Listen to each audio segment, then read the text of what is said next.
Hey everybody, welcome back to the final episode of Jak and Daxter the Precursor Legacy. So let's move on up and go and face Gol and Maia in their giant robots of world destruction of peace. I don't know. They want to destroy, they want to conquer the world, which in all means they're going to destroy it, kind of. But anyways, let's go on ahead and finish this. Hey guys, you don't mind if I barge in, right? Good, because I'm going to. I'm going to stop you right now.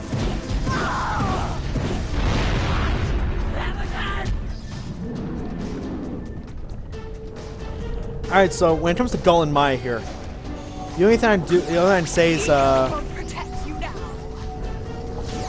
oh, wait. That's not good. I even forgot what I was going to say. So, at the start of each round, they're going to throw out one of those explosive dark eco bombs, and you have to grab blue eco to get out of the way. Then they're going to shoot in into the vat here. They're going to shoot into the dark eco thing and send out some enemies after them.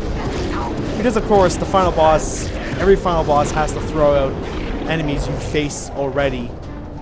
Or new enemies, technically in this case. No, get away from me! Get away! I didn't want to pick that up yet.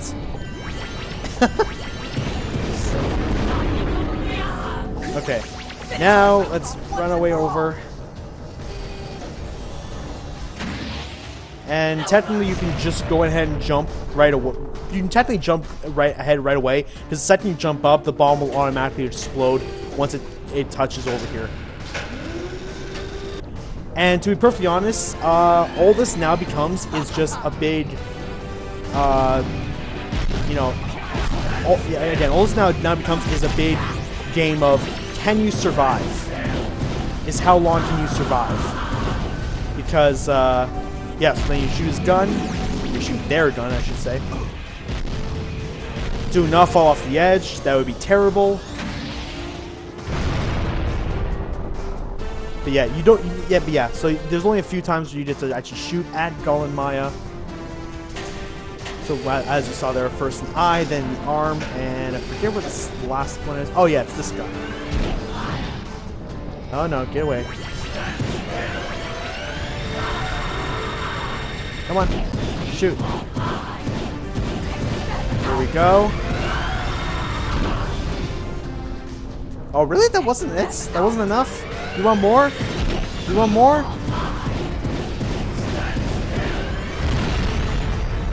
Oh, thank God. I was actually going to die soon. In fact, if I'm not careful, I could die again.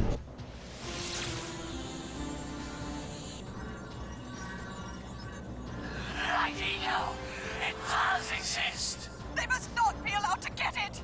White ego! That could be the stuff to change me back! Or, might stop that robot. Stay fuzzy, save the world. Choices.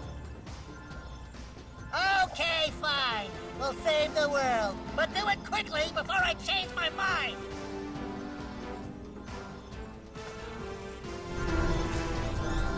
Alright, so where's the first drop gonna be? Where's the first drop of white eco gonna be? There we go. Get it, get it, get it. Yeah. Do something.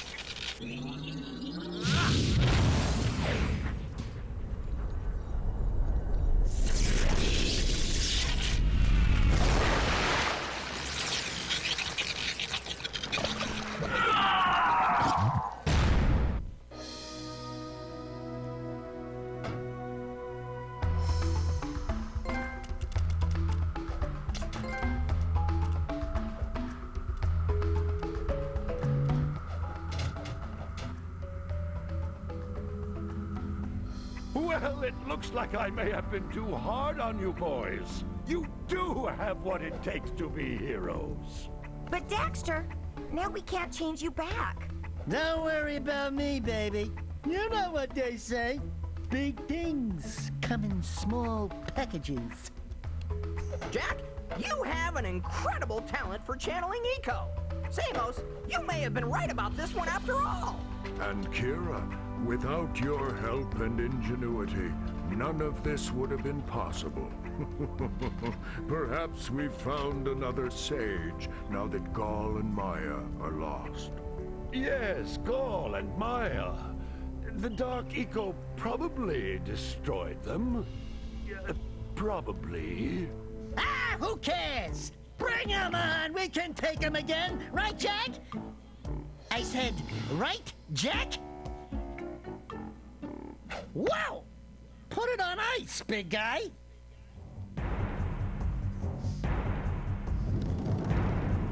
Yeah, so obviously Daxter's a little bit of a cock tease.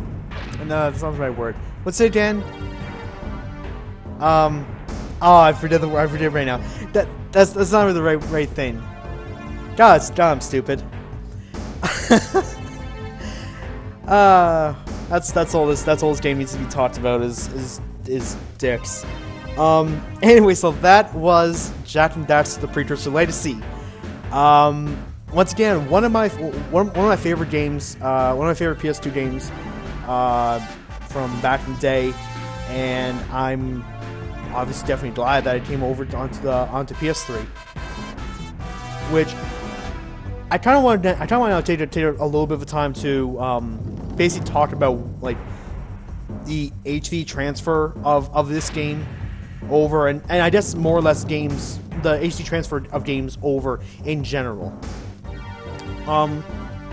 What I find for the most part the HD transfers are good, like for almost every one of them, but there are some of them that I find like there's some issues that I know for a fact were not in the original versions.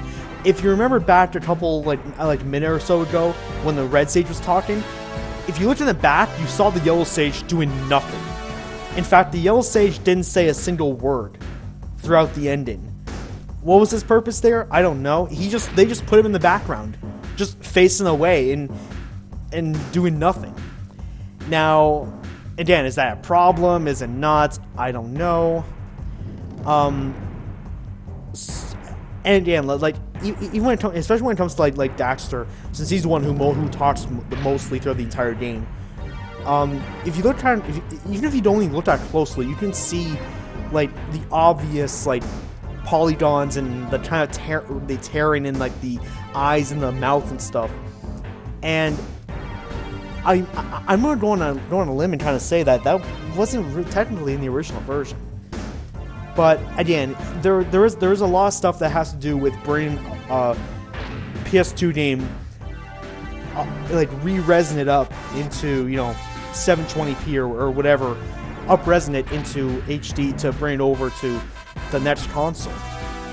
So I can understand that there are going to be problems. It's not going to look they wanted to basically try to look just like the original back when you basically first played it and stuff. But there's also going to be some problems with it. I think the most obvious problem I had was with Ratchet & Clank Ratchet Deadlocked, which is by the way my favorite Ratchet & Clank game. It was actually the game that got me into the Ratchet & Clank franchise. Even if I'm not, even though I'm still not the biggest fan of it, but that's just me. But Ratchet Deadlocked was again my favorite Ratchet game. But when that game came over to HD, not only was I excited, and then when I went through the whole thing, from the very beginning from the very first sentence spoken to the very end, you saw, and this is in every single cutscene, you saw obvious graphical glitches, just problems, and it mostly had to do with the characters' eyes.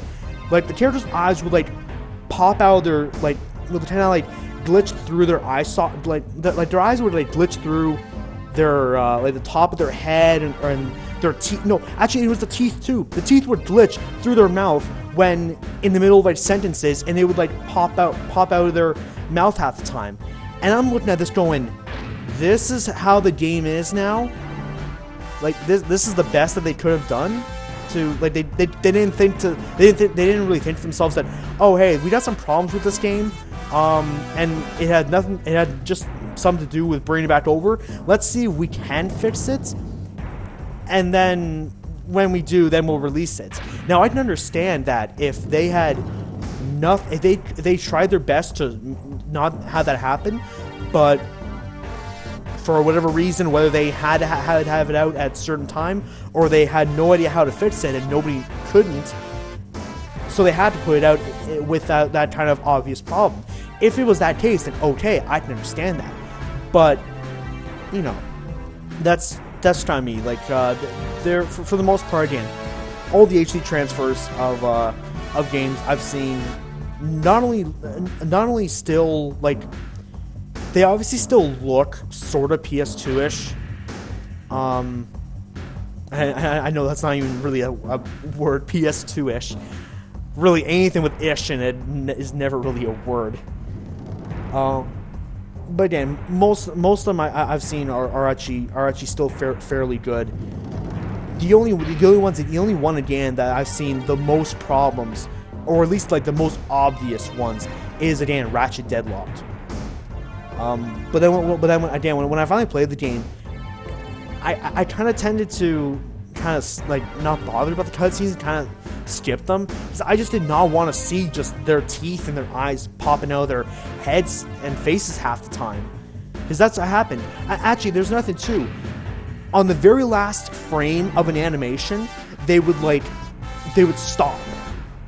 You know, like whatever they're saying or doing, they would like stop right at the end and hold for like a couple frames, and then they would go, and then when it goes to the next character, that character would stop right at the end for a couple frames. And that was also very noticeable too. And I'm just remembering this, but that was also very noticeable too. And yeah, that got really annoying.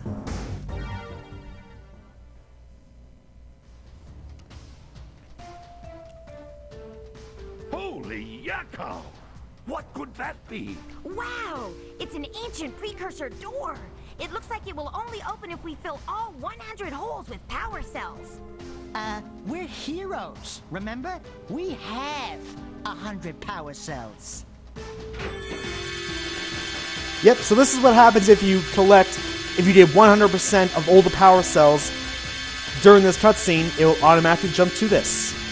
So here's what happens.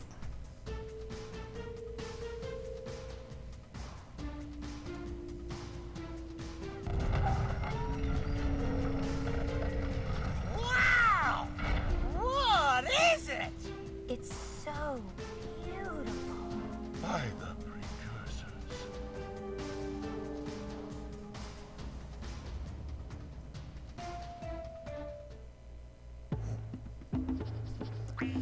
And yeah, that's it.